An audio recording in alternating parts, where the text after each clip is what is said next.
Sir ఎవరయ్యా నువ్వు back door నుంచి వస్తున్నావు? సార్ ఇంకా 5 minutes టైం ఉంది సార్, తీసుకోండి sir please. Aadhaar 4th card, page లో ఉంది సార్. స్థానికులు సంతకాలు 8th పేజ్ లో ఉంది సార్.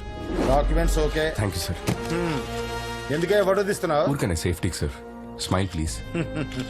ఒక మంచి పౌరుడిగా నేను ప్రజాసేవని న్యాయంగా చేస్తానని ప్రతిజ్ఞ చేస్తున్నాను. ఇలా చూడు, పైన కిందకి తెచ్చాం, ఇక్కడ నుంచి పాతాళంలోకి తొక్కేస్తాం. నేను ఒకటి చెప్పనా? ఏంటి? ఒకటి ముందుకు వస్తే ఇంకోటి వెనక్కి వెళ్తుంది. ఏంటది? ఇది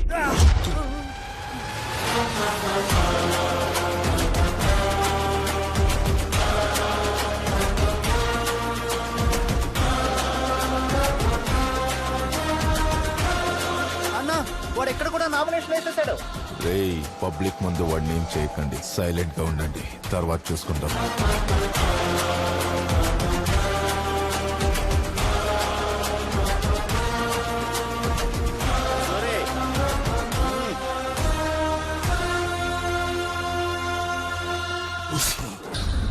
అన్నా, కన్నా వాడిని పొడి చేశాడు.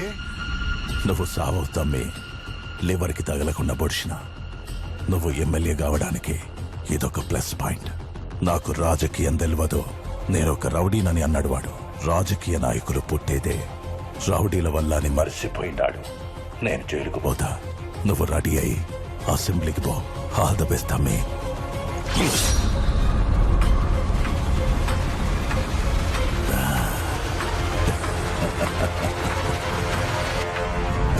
ట్యూషన్ మాస్టర్ ని పొడిచారంట. ట్యూషన్ మాస్టర్ ని పొడి చేశారంటమ్మా. ట్యూషన్ మాస్టర్ ని కత్తితో పొడిచేసానంట. గానీ ఎమ్మెల్యేకి పోటీ చేస్తుండే కదా, గనకే పొడిచిరు. అయ్యో, మన ఓట్లు ట్యూషన్ మాస్టర్ కే వేద్దాం. రాష్ట్ర శాసనసభ ఎన్నికలకు నామినేషన్ వేయడానికి ఈ రోజు చివరి రోజు కావడంతో మల్కాజ్గిరి మరియు మేడ్చల్ నియోజకవర్గం నుండి నామినేషన్ వేయడానికి వచ్చిన ఇండిపెండెంట్ అభ్యర్థి విజయరాఘవన్ని రూలింగ్ పార్టీ అభ్యర్థులు కొందరు కత్తితో పొడిచి చంపబోయారు. వాణ్ణలాగే వదిలేసుంటే ఒక కాన్స్టిట్యున్సీలోనే నిల్చునేవాడు. ఇప్పుడు 2 కాన్స్టిట్యున్సీల్లో నిల్చున్నాడు. క్యాండిడేట్ అయ్యాక వాణ్ణి పొడిచారు. ఇప్పుడు మీడియా మన పార్టీని వదులుతుందా? ఎలక్షన్ టైం, రిజల్ట్స్ వచ్చే వరకు కొంచెం తగ్గుండు. ఎలక్షన్ రిజల్ట్ వచ్చే వరకే వాడు ప్రాణాలతో ఉంటాడు. సీఎం గారు, మీరు భయపడకండి. రాష్ట్ర అసెంబ్లీలో గల 119 నియోజకవర్గ స్థానాలకు ఈ రోజు తెల్లవారుజాము నుండి పోలింగ్ మొదలైంది. ప్రజలు ఎంతో ఉత్సాహంగా తమ ఓటు హక్కును వినియోగించుకుంటున్నారు. ఈ రోజు సాయంత్రానికి 70 నుంచి 75% ఓటింగ్ నమోదు కావచ్చని ఓ అంచనా. ఈ శాసనసభ ఎన్నికల ఫలితాలను కౌంటింగ్ అనంతరం వచ్చే వారం వెల్లడిస్తామని ఈసీ తెలియజేశారు. ఏ అరుణ్ కుమారి, నీ కొడుకు ఎక్కడ దాక్కున్నాడు? మీ ఇద్దరిని లేపేయమని ఆర్డర్. వేరే వాళ్ళకి అప్పు చెప్తే సగంలో వదిలేస్తారని నేనే వచ్చా.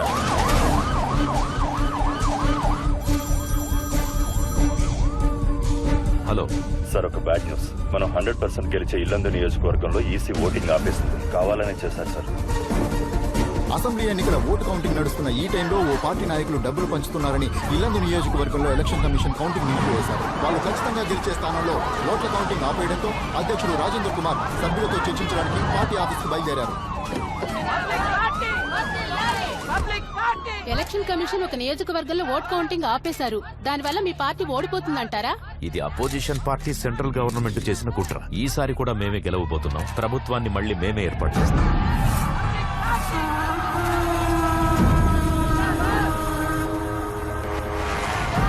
షాద్నగర్, ధర్మపురి, కొత్తగూడ, నగరకల్లలో 13 సీట్లలో వెనుకంజలో ఉన్నాయి సార్. కౌంటింగ్ స్టాటిస్టిక్స్ లో 2 పార్టీలు ఈక్వల్ సీట్స్ గెలుస్తారని వచ్చింది సార్. ఈ కాకమ్మ కథలు నాతో చెప్పొద్దు.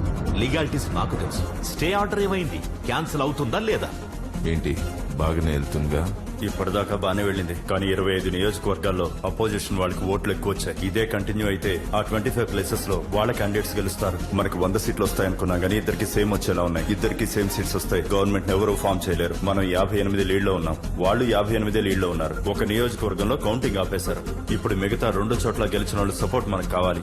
అప్పుడే మనం గవర్నమెంట్ ని ఫామ్ చేయగలం. వెంటనే ఆ గెలిచే ఇద్దరిని మన వైపుకి తెచ్చుకోవాలి. ఎవరు వాళ్ళు? విజయ్ రాఘవన్.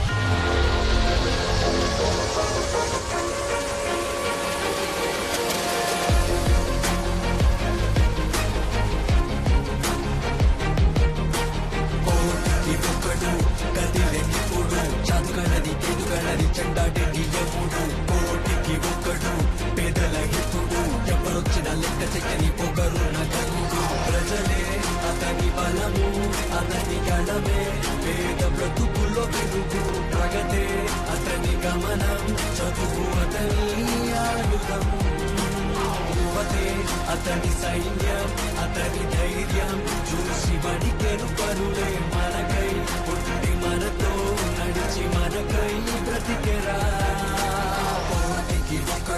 గత వారం జరిగిన తెలంగాణ రాష్ట్ర శాసనసభ ఎన్నికలకు ఉత్కంఠంగా జరుగుతున్న కౌంటింగ్ లో ఇండిపెండెంట్ గా పోటీ చేసిన 145వ వార్డు ఎక్స్ కార్పొరేటర్ విజయరాఘవన్ తను పోటీ చేసిన 2 స్థానాలలోనూ ముందంజలో ఉన్నారు. విజయరాఘవన్ తో పోటీ పడుతున్న 2 పార్టీల ప్రత్యర్థులకు కనీసం డిపాజిట్లు కూడా రావడం లేదంటే విజయరాఘవన్ కి ప్రజలలో ఆదరణ ఎలా ఉందన్నది మనకు అర్థమవుతుంది.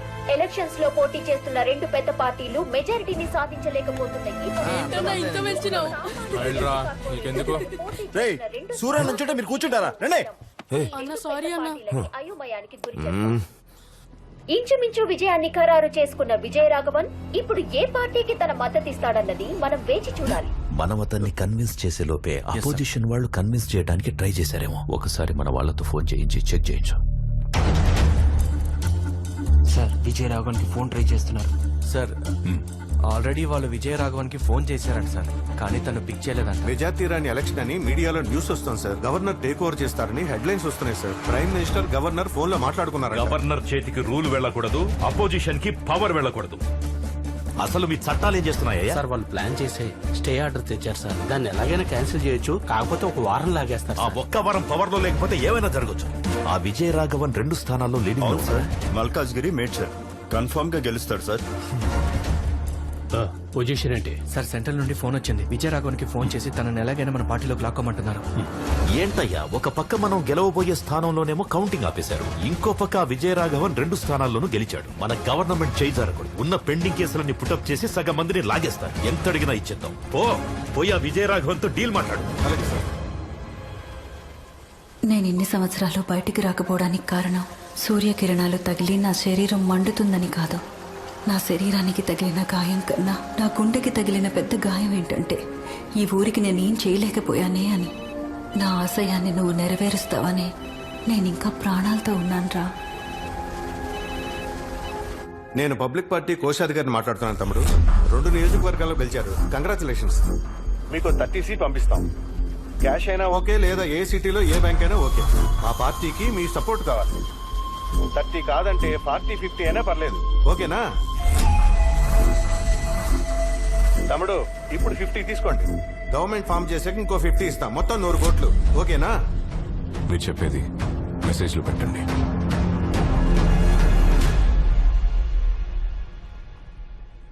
ఫార్మల్ గా మెసేజ్ పెట్టమంటున్నాడు సీఎం గారు.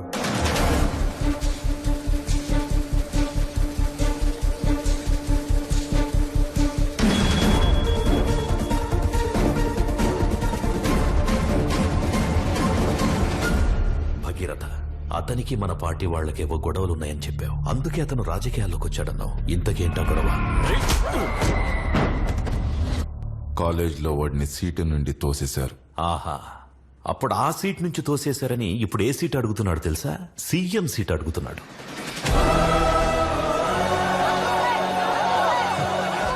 ఎవరినో చేయడం ఏంటయ్యా? మీరేనయ్యా మా సీఎం. పొజిషన్ లో గెలిచిన వాళ్ళలో 5గురిని లేపేమంటారా?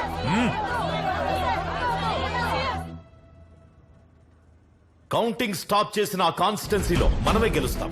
కానీ ఆ స్టే ఆర్డర్ ని క్యాన్సిల్ చేయించి కౌంటింగ్ చేసే టైంకి మన గవర్నమెంటే ఉండాలి. గవర్నర్ రూల్ ఉంటే రిజల్ట్ ఎలాగైనా మార్చేస్తారు.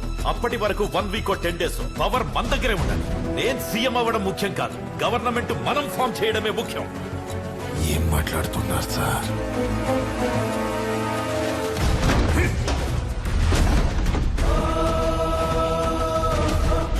ఆపోజిట్ వాళ్ళు అతనికి సీఎం పోస్ట్ చేస్తున్నారట. వాళ్ళిచ్చే సీఎం పోస్ట్ ఏదో మనం ఇస్తాం కదా. లేదు సార్, అతను వద్దంటున్నాడు. ఆ పార్టీ వాళ్ళే అతనికి టార్గెట్.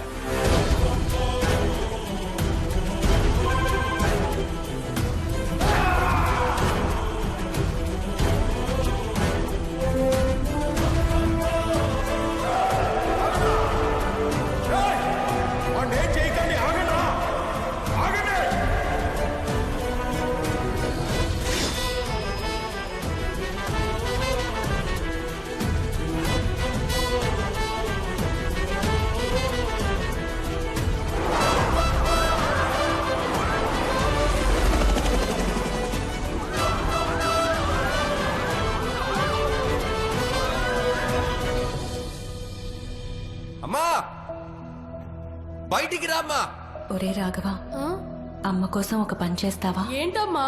నువ్వు కలెక్టర్ అవ్వాలి. దానికేటమ్మా, తప్పకుండా అయిపోతాను.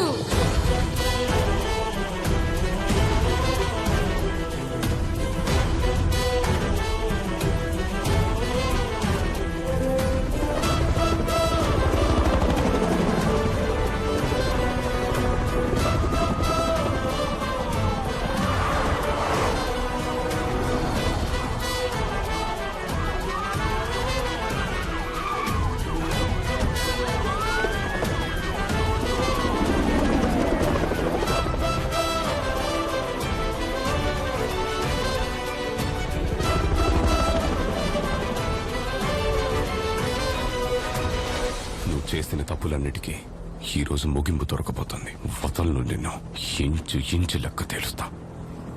Arrest him.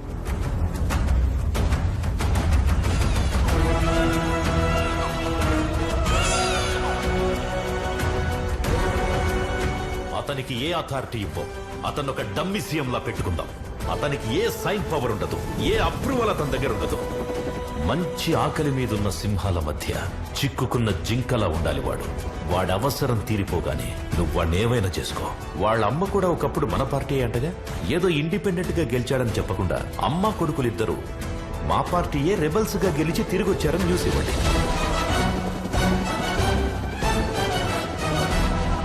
ఏంటి మిస్టర్ భగీరథ, నీకు బాగా తెలిసిన వాడేగా, ఇంత దూరం తెచ్చుకున్నావు? సింపుల్ వ్యక్తే కదా. చూడ్డానికి సింపుల్ గానే ఉంటాడు, కానీ ఓడుము పట్టుకుంటే అస్సలు వదలడు. మామూలుడు కాదు, సాధించకుండా ఏది వదిలిపెట్టాడు. మహా ముదురువాడు. ఇక్కడికే వస్తున్నాడుగా, మీకే అర్థమవుతుంది.